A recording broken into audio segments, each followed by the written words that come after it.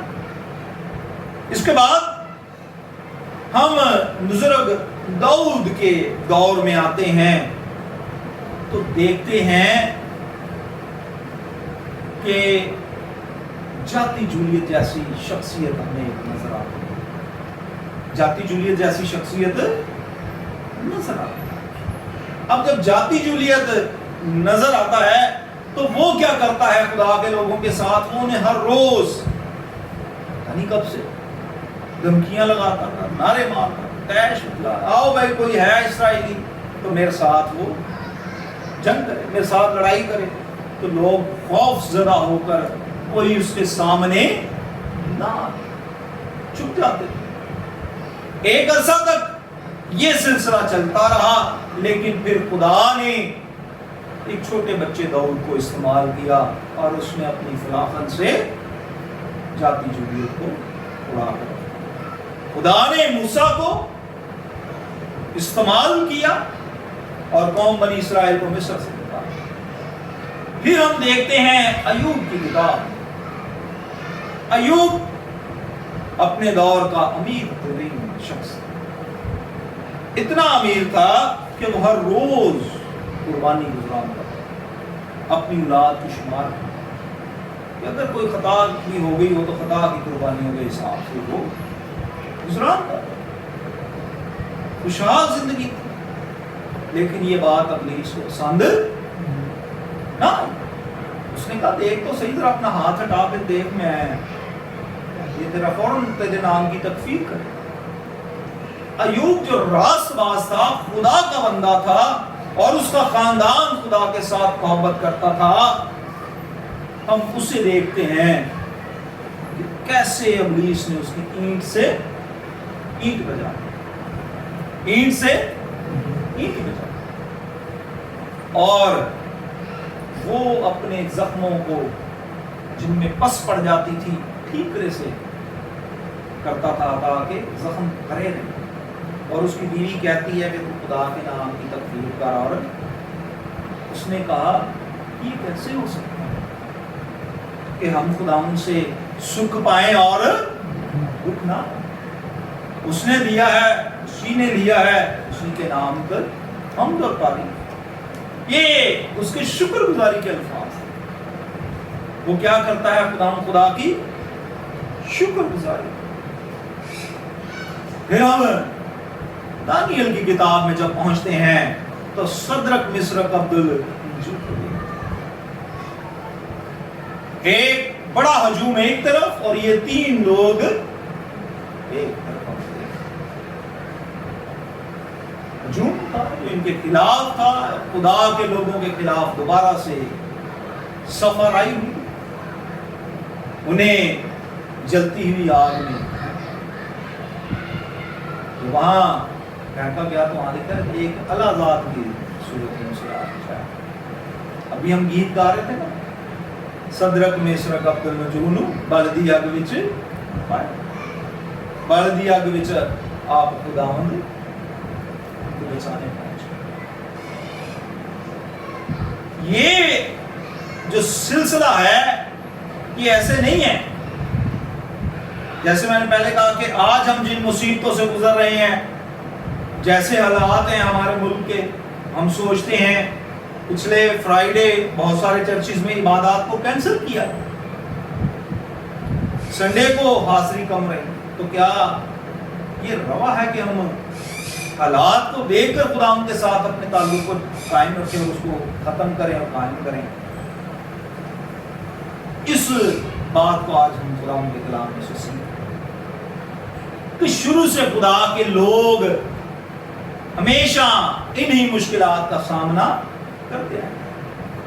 رسولوں میں سے ہم دیکھتے ہیں، رسولوں کی اعمال کی کتاب میں، کہ پطرس جو ہے وہ کس طرح قید خانے میں، کیوں کر وہ قید خانے میں تھا؟ اس نے چوری کی تھی؟ اس نے کوئی فراڈ کیا تھا؟ کسی کو لوٹا تھا؟ نہیں، بلکہ اس لیے کہ وہ خدا کی خدمت کے کام کو سر انجام دے، بلکہ اس لیے کہ وہ لوگوں کو خدا یسوع کے نام سے شفا دیتا، ان کی نجات کے کام کو کر رہا تھا، اس کے لیے روحوں کو وہ جیت رہا تھا۔ اور یہ بات ابلیس کو اور اس کے لوگوں کو پسند قید خانے میں ڈال دیا، اور اسے سزا۔ اسی طرح بہت سارے اور ہوتا جو حوالہ پڑھا گیا ہے، وہ دوسرے کرنتھیوں میں سے 6 باب میں سے یہاں لکھا ہے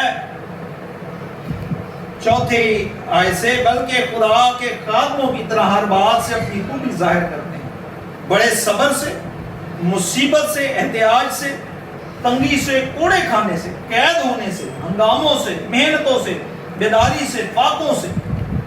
خدا کے لوگ فاقہ زنی کرتے رہے، خدا کے لوگ کوڑے کھاتے رہے، خدا کے لوگ قید خانوں میں جاتے رہے ہیں، لیکن خدا کے خادم جو ہے وہ خدمت سے باز نہیں آتے رہے، بلکہ وہ خدمت میں بالکل اسی طرح مشغول رہے جس طرح ہم کر رہے ہیں۔ وہ کہتا ہے کہ یہ باتیں ہمیں روک نہیں سکتی، یہ باتیں ہمیں روک نہیں سکتی۔ جیسے میں نے پہلے کہہ رہا تھا کہ یہ شروع سے جو ہے یہ معاملات چلتے آئے ہیں۔ زبور 2 کی پہلی آیت میں لکھا ہے، قومیں کس لیے طیش میں ہیں اور لوگ کیوں باطل خیال بار۔ خداوند اور اس کے مسیح کے خلاف زمین کے بادشاہ سفرائی کر کے اور حاکم آپس میں مشورہ کر کے کہتے ہیں، آؤ ہم ان کے بندھن توڑ ڈالیں اور ان کی رسیاں اپنے اوپر سے اتار دیں۔ آؤ ان کے بندھن توڑ ڈالیں اور ان کی رسیاں اپنے اوپر سے۔ قومیں کس لیے طیش میں ہیں؟ ابھی ہم سیکھ رہے تھے کہ جاتی جولیت کیا کر رہا تھا؟ طیش دلا رہا تھا، ہے بھائی کوئی اسرائیل نعرے مارتا تو کوئی بندہ سامنے نہیں آتا۔ ٹھیک، یسوع مسیح کے دور میں، یسوع مسیح کے ساتھ جسے جو میرے اور آپ کی نجات دینے والا ہے، لوگ طیش میں تھے، کہتے تھے سلیپ، اسے کیا کرو؟ سلیپ۔ اس وقت بھی جلوس نکل رہے ہیں، اس وقت بھی رات کو عدالتیں کھل گئی، اس وقت بھی رات کو پیشیاں شروع ہو گئی۔ یہ کوئی نئے حالات نہیں ہے جن کا ہم سامنا کر رہے ہیں۔ ساری رات عدالتوں میں یسوع مسیح کی پیشیاں ہوتی ہیں۔ پھر ہم جب دیکھتے ہیں اپنے دور، تو آج بھی قومیں طیش میں، آج بھی مظاہرے ہو رہے ہیں۔ ابھی ہم نے پڑھا ہے نا ہنگاموں، گرنتھس کلیسیا کو لکھتا ہوا وہ لکھتا ہے،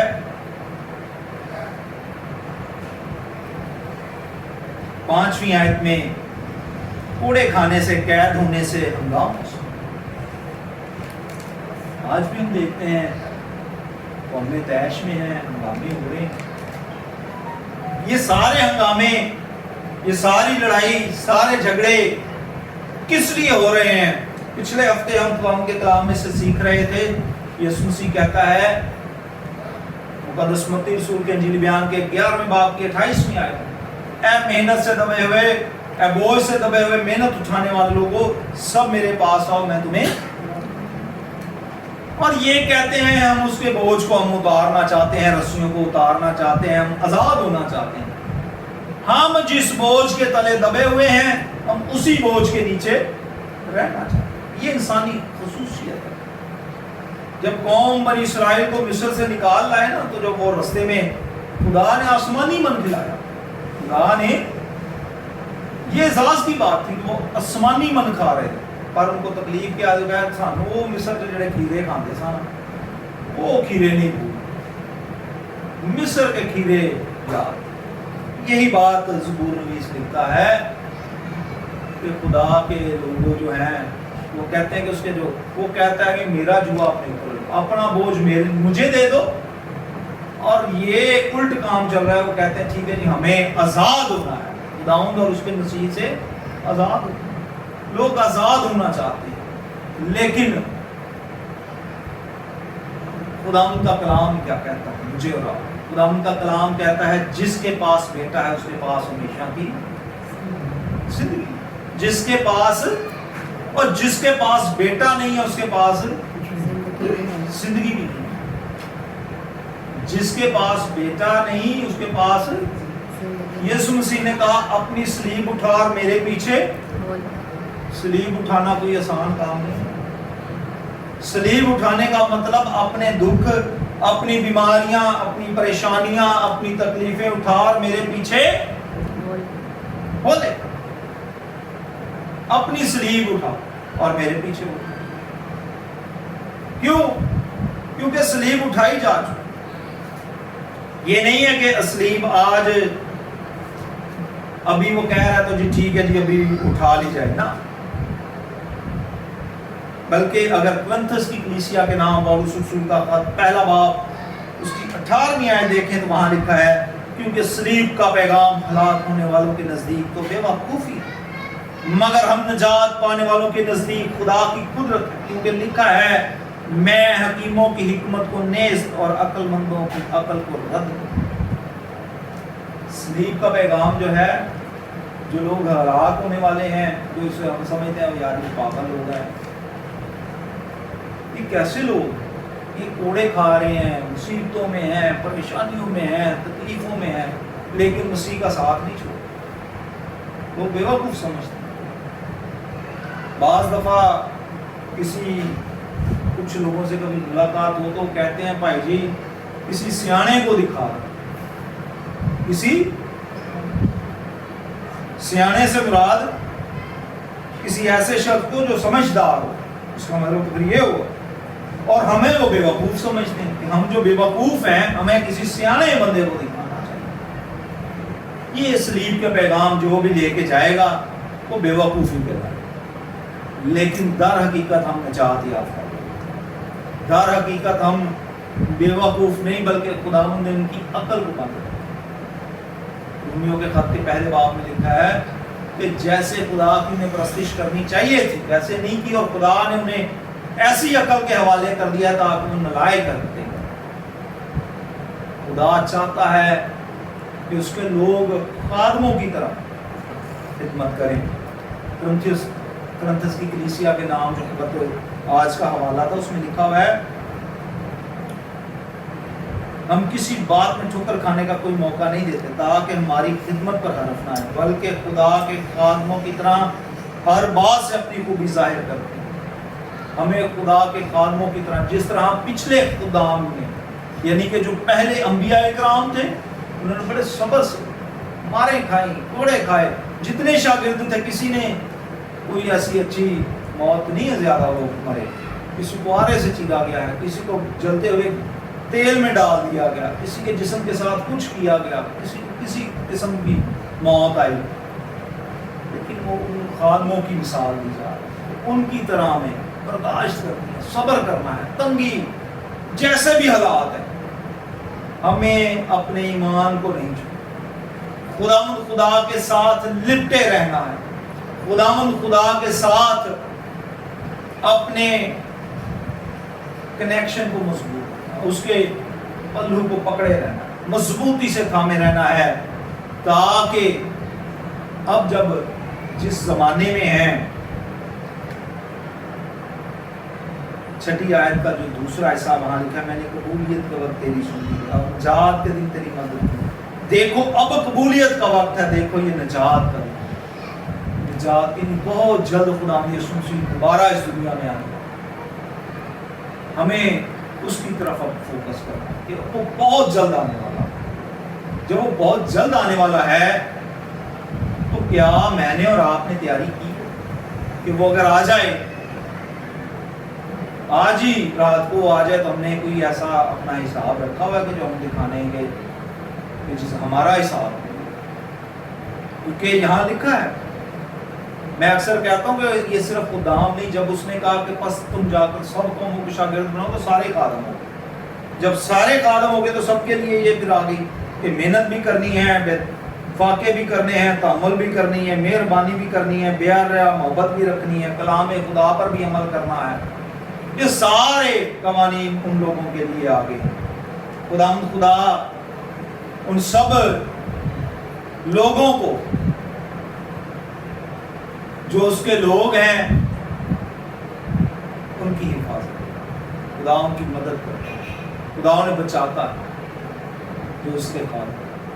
ہم اپنی آنکھوں کو بند کریں گے, سر کو جھکائیں گے, خدا ان کا آسمان کا ہم دعا کریں گے.